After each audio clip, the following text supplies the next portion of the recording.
Epistemology, 1999. Definition 1. Experimented and created.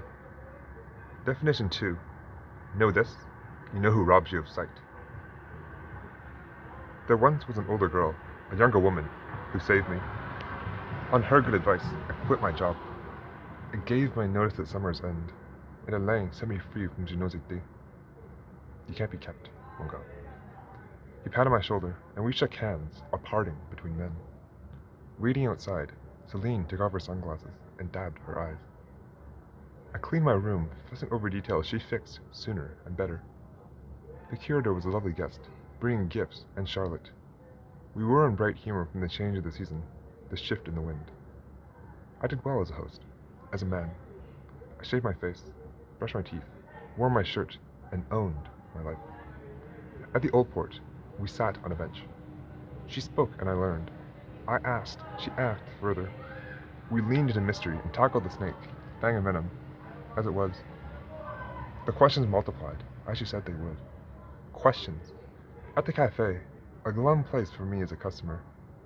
A ritzy establishment around the city, places where she sought secrets and traded labis with socialites, a trace of summer fever in her fashion. On the last train of the night. In the calm of her chaste slumber, I lay awake with her dreaming at my side, mouth open, but a slipper. So terrifying were her answers. I should never fall to sleep with a drop of her insight. I was glad, so glad, to not sleep. It was the longest September, the best of my life. I soon forgot my sunrise oath, the promise made in early July. A day before she left, marking a sudden end, was one and only time she stood us up. Charlotte and I mused about epistemology over Alain's coffee, and parted on the hour. Later, the curator came in without knocking. Her tone commanded. "That place around the corner. My tap." She dressed the same, yet seemed not herself. I stood and warned her to look away. I changed, and her sad eyes looked not away. Ah, they were a new color. At Bally Pin, sipping a gin and tonic, I regarded her, mentor and patron. She called the waiter in French and touched my arm. "Do you ever feel like life is so short you might miss it? So short, I never knew it was over." She noticed her slip and drank from the glass bottle I pushed to her. Celine was a stranger from a distant land, unraveling traveler in our midst, her blouse revealing what the heart was ashamed to know. I cleared my throat and tried, failed, to look away. "You're acting off." "Right?" A drop of Perrier ran down her chin. She wiped, hiccuped, sniffed. "I am awake. Life is but a dream." I paid with her card, and the tall wanderer leaned on my shoulder. We hobbled to my errand to me, tidy as I left it. She twirled and kicked off her Converse sneakers. "Home, Gail Jones. Let us be merry." A cackle bubbled, escaping her beautiful, wide mouth. "The night is young."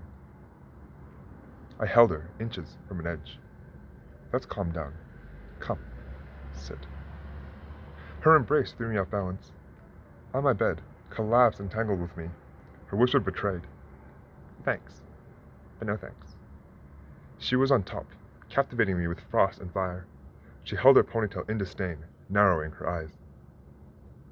It all crashes down. A tug and a flick, like that, her hair tumbled.